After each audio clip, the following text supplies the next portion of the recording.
এদিক থেকে দিয়ে এলেন একবারে ওই মাথাতে ভাই, তাহলে পারা হয়ে সুবিধা হতো। এই দিয়ে পারা হয়ে গেলে যে যা পার হবে না, যার বাড়িটা কিন্তু নষ্ট হবে, আবার তখন তুলে দিয়ে আবার জাম দেওয়া উঠছে, তাতে ওই দিক থেকে দেওয়া আসা ভালো ছিল ভাই। ওদিক ওটা তাহলে মারে দিয়ে আবার ওদিক পার করা লাগবে, তাছাড়া তো বুদ্ধি নাই। আসসালামু আলাইকুম, বিল্ডিং কনস্ট্রাকশন বাই বাবু থেকে আপনাদের সবাইকে আমন্ত্রণ।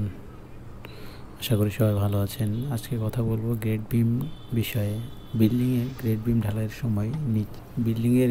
ঢালাইয়ের সময় বিমের নিচের থিকনেস কভারিং ঠিক রাখার কিছু গুরুত্বপূর্ণ বিষয়। 1 নম্বর, ডিজাইন স্পেসিফিকেশন। স্ট্রাকচারাল ড্রয়িং অনুযায়ী বিমের কভারের মান নির্ধারণ করতে সাধারণত গ্রেড বিমের জন্য 50 মিলিমিটার কভার ব্যবহৃত করা হয়, কারণ এটি সরাসরি মাটির সংস্পর্শে থাকে। 2 নম্বর, কভার ব্লক ব্যবহার নিশ্চিত।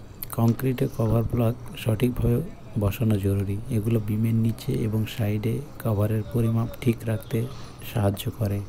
কভার ব্লক মজবুত এবং সমমান উচ্চতার হতে হবে। ফ্রেমওয়ার্ক এবং শাটারিং সঠিকভাবে ইনস্টল করতে হবে, যাতে সেটি বিমের ডিজাইন অনুযায়ী সঠিক আকার বজায় রাখে। শক্ত এবং স্থিতিশীল হওয়া জরুরি। রেইনফোর্সমেন্ট সঠিক অবস্থান। রড ও স্টিলের অবস্থান সঠিকভাবে ঠিক করতে হবে। রড বাঁকানো স্থান এবং কভার ব্লকের অবস্থান পর্যবেক্ষণ করতে হবে, যাতে কভার সমান থাকে। সাবগ্রেড প্রস্তুতি। গ্রেড বিম ঢালাইয়ের আগে মাটি ভালোভাবে কম্প্যাক্ট করা এবং প্রয়োজনীয়ভাবে স্যান্ড ফিলিং করা জরুরি। এই প্রস্তুতি ঢালাইয়ের সময় স্থিতিশীলতা নিশ্চিত করে। নির্মাণ কোড অনুসরণ। বাংলাদেশের ন্যাশনাল বিল্ডিং কোড BNBC এবং ইন্ডিয়ান স্ট্যান্ডার্ড কোড IS 456/2000 অনুসারে কভারের ন্যূনতম পরিমাণ নির্ধারণ করতে হবে। নিবিড় পর্যবেক্ষণ ও যাচাই। ঢালাইয়ের আগে এবং পরে রডের অবস্থান এবং কভার ব্লক ঠিকঠাকভাবে বসানো হয়েছে কি না তা নিশ্চিত করতে হবে।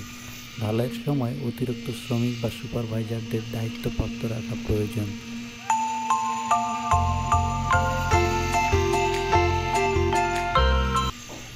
গ্রেড বিম ঢালাইয়ের সময় সাধারণত যে 7টি ভুল এড়িয়ে চলা উচিত, এগুলো: 1 নম্বর, কভার থিকনেস ঠিক না রাখা।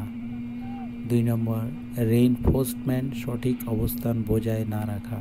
3 নম্বর, সঠিক মানের কংক্রিট মিশ্রণ না করা। 4 নম্বর, পর্যাপ্ত কম্প্যাকশন না করা। 5 নম্বর, অমিশ্রণ ফর্মওয়ার্ক ব্যবহার। 6 নম্বর, সঠিক সময়ে ঢালাই শেষ না করা। 7 নম্বর, কিউরিং অবহেলা করা।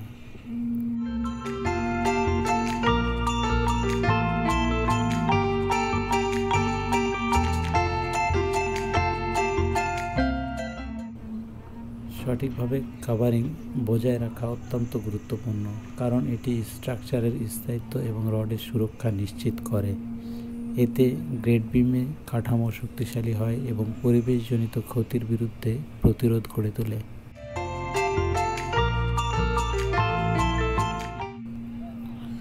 এই পদ্ধতিগুলো অনুসরণ করলে গ্রেড বিমের কভার থিকনেস সঠিকভাবে বজায় রাখা সম্ভব।